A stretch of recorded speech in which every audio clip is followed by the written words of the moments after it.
This is Spotlight, WMFE's arts, culture, and entertainment segment. The spotlight is on now. I'm Talia Blake, filling in for Nicole Darden-Creston. The Orlando Museum of Art is in financial trouble. Back in 2022, former executive director Aaron DeGroft brought an exhibition of Jean-Michel Basquiat paintings that the FBI later determined were fake. That's resulted in a legal battle costing hundreds of thousands of dollars that the museum hadn't budgeted for. I sat down with Orlando Museum of Art's board chair Mark Elliott, executive director and CEO Catherine Matson, and their lawyer Ginny Childs of Ackerman LLP to find out what's been happening and how they plan to move forward. Recently, you had put out a statement dropping all the defendants except for DeGroft. Can you just clarify or elaborate on that decision? Ginny, I'm going to bring you in here. So we had filed our lawsuit against multiple defendants, all of whom we believed and continue to believe were responsible for bringing this exhibition to the Orlando Museum of Art. Shortly after that lawsuit was filed, we got this fourth grand jury subpoena that was, I like to say, the equivalent of a very large bill to the museum that was not reimbursed by the federal government. They're not routinely asking the museum for additional emails and documents. That was another unbudgeted and unforeseen expense. And as a result of that, those mounting expenses that we did not anticipate and having to fight multiple defendants in this lawsuit, the decision was made to dismiss some of those defendants and pursue the one person who effectively handpicked this artwork and fast-tracked this exhibition, and that was the CEO at the time, Aaron DeGroft. So I just want to be clear that the unanticipated and unforeseen legal expenses that the museum had to incur during this time period stemmed from the Heroes and Monsters exhibition that Aaron DeGroft brought to the museum. Before it was known to the public, apparently the FBI had been investigating this artwork for almost 10 years, and the museum has received 4 separate subpoenas from the FBI as part of a grand jury investigation in California. And those FBI subpoenas have asked us to produce thousands and thousands of documents and emails, all of which the museum had to hire me and my firm to do because they do not have the resources or technical know-how to do that.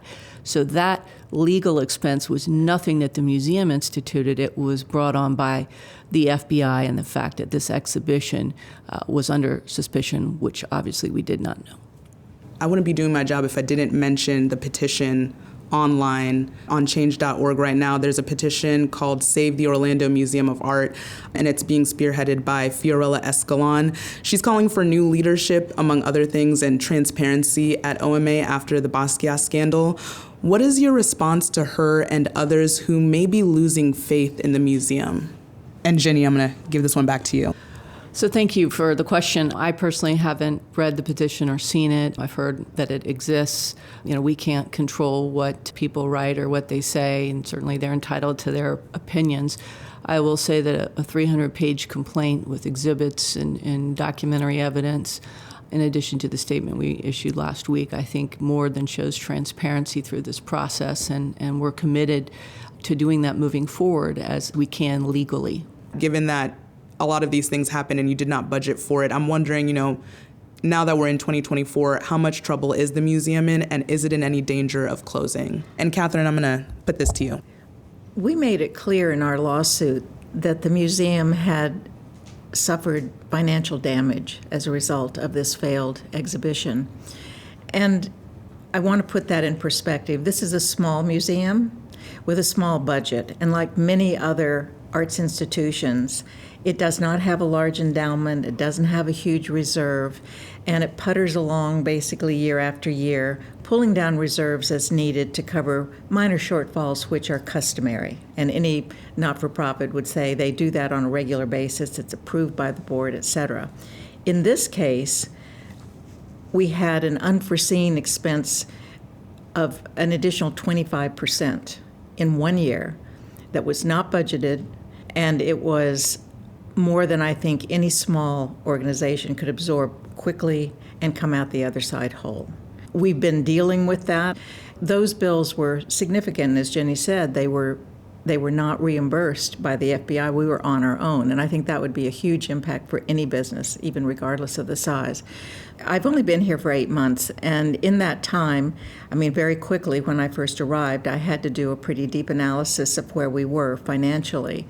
And it was clear I could see the damage that had occurred over time, and we have cut our operating expenses down to the bone. We have not laid off people. We have no intention to do so, but we had to really trim our operating expenses. We had to not have some exhibits that we had expected to have due to their cost. So we've been trimming that. At the same time, I've been working with the Board of Trustees, which is a very active, hardworking board, to make connections with local philanthropists, with county government, with city government, to sort of explain our situation. I would characterize this as a short-term cash crunch.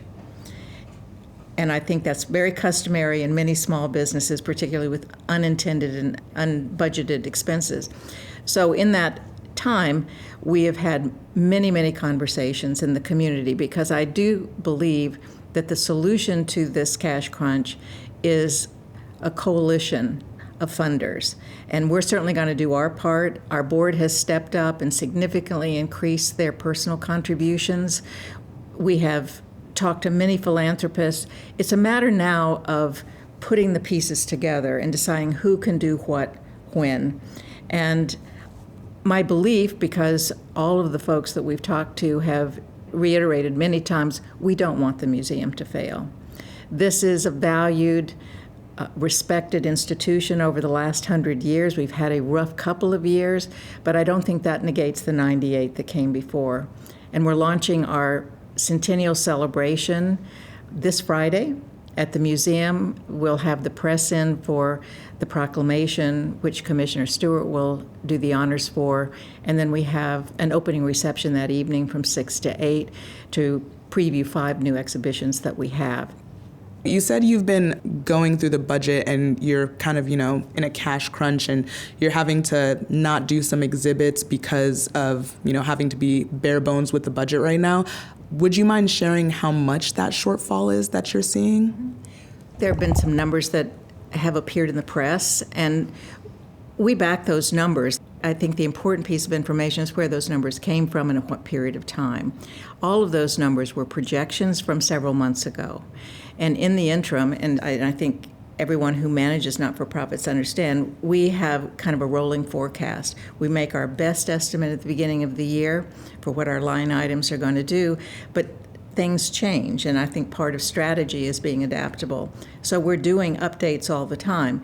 We've had some additional inflows since those projections were made, and we will see that number that has been quoted come down over the next several months.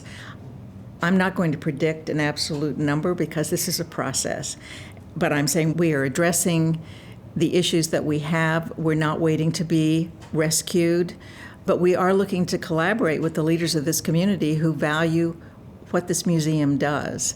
And I think, one very positive sign to me is our admissions. And we have now exceeded pre-COVID admission rates. We're expecting over 140,000 visitors this year. And our first opening day was January the 18th. We had over 400 people come to the museum. Many were people who had never been to the museum before, which is our intention. We want to invite new audiences in. And so the museum was open from 10 in the morning until 8 at night, so working families were able to come. We had family activities. We had a muralist where people were interactive with the mural. People were sketching in the galleries. It was absolutely beautiful to see, and we're very inspired by that. We can do this because we got a major 3-year grant from Alice Walton's Art Bridges Foundation, a very nationally recognized organization, and they believe in us. It sounds like there's a lot of support coming from the community, from leaders in Orlando, even nationally with the grant you just mentioned. But I'm wondering, for those who maybe are still feeling a little weary, how do you rebuild trust with those possible donors and the public after this situation? Mark, I'm going to start with you on this one. Yeah, thanks so much for that question, Talia. And for sure, the process of building back the museum, its reputation and trust with the community is a journey. And it's not a quick righting of the ship, but it's a course correction. And we have been taking steps to travel along that road and correct our course. One of the things that was important to the museum and the trustees was to be able to tell the facts and the story of what was uncovered through our investigation. And because we were able to file our lawsuit against the wrongdoers and Dr. DeGroft, we were able to give the public 300 pages of our story and 300 pages of emails and exhibits to show exactly what happened so that there would be no doubt. Going forward, we will continue to tell our stories in small groups as we have done as trustees and with our director to our most important constituencies, our volunteer groups. And another important thing, is also to continue to remain open and viable. I just would be remiss if I didn't add that in fiscal year 2023, the museum served over 6,000 Orange County students and served over 40 schools. And throughout this whole fiasco, we have never had to close. We have never had to not be open for a camp day or any other exhibition, but the museum has continued to serve the community and do the business of the museum day in and day out. And that's due to the dedicated and professional staff of the museum. So I think our job is to remain open, continue to provide the services we provide, and continue to release information as we can going forward. I know that we're working on getting out of this situation right now, getting out of this rut. But just kind of hypothetically, what would it mean for Orlando and the surrounding arts community if OMA can't get out of this financial trouble? Catherine, I'm going to throw this one to you. That's a stark question, and not one that I even imagine as a possibility, because we just can't let that happen. I don't see it as an option, and I hope that no one else in this community sees it as an option. And for whatever misunderstandings and hurt, and I understand that, and the embarrassment that the community has suffered because of this failed exhibit, we're still here for the citizens. And people are still coming to the museum on a regular basis and more, and we want to encourage that. I think the way we regain trust with our citizens, and I understand their despair about this, is watch what we do. Come to the museum, participate in our workshops and our special events, bring your children for Family Day, take part in the workshops, be a part of all that's valued in this institution. And we owe a great debt to our volunteers, our very loyal volunteers who have built this museum, essentially, over the last 100 years. This is not we are not affiliated with a university or the city or county government like many of the institutions in Orlando are. We're the only independent art museum in this area and in really quite a large area beyond Central Florida. And that's because of the citizens of this community. Our art collection was built by citizens through collecting circles that they joined, gave their personal money, and then worked with our curatorial team to purchase works of art. We have a $40 million collection that was bought by volunteers. I think that's extraordinary. And we're focusing on that permanent collection during our centennial year. We're celebrating it. It's honoring the past and all the work that has brought us to this moment, and showing beautiful art that belongs to us, belongs to this community. So that's why I say I can't even look at it as an option. This museum deserves to be functioning 100 years from now. And we've had a blip, a 2-year blip in our history. We've had 98 years before that we don't want to forget. And I'm not saying this is a slam dunk and we have this problem solved. We've got to rebuild a financial infrastructure that will be more sustaining over the next few years. And that's a process and that's work. But we need the support in the interim so we can get there. I think it would be a very sad day to see the Orlando Museum of Art go away. You said that we're celebrating 100 years, we're looking to the next 100 years. So what is the plan moving forward to make sure that this doesn't happen again? And Catherine, I'm going to throw this back to you. We definitely want to ensure that this never happens again. We also want to share, eventually, when the time is right, the lessons learned with the sector, with other museums, with other arts institutions, because this could happen anywhere. Different details. These were the details of our circumstance, but we would hate to see this happen to more institutions. And I think what it hinges on is building a stronger infrastructure, financial infrastructure, so that we can sustain discontinuities more effectively. We don't expect to have another catastrophe, but you never plan for catastrophe. COVID happened. Then a failed fraudulent exhibition happens. We don't foresee these kinds of incursions, but we need a strong financial structure and a deepening and I think a broadening of our fundraising strategy. We need to move beyond the boundaries of Orlando as we look for support from places like Art Bridges, from South Arts, who funded us this year, from people around the country who want to support us. So we look forward to a brighter future. We're going to be sure that we're operating with best practice. We are going to be firmly adhering to the AAM's guidelines, and we're fixing our probationary status with them, and they've been very supportive of the work we're doing. And we'll be a stronger institution coming out the other end. It's a painful process, but we will be stronger. And Mark, you look like you wanted to add something. I think it's important to ask your question, how do you prevent this from happening again? And it's important to answer it. And we learned a lot along the way.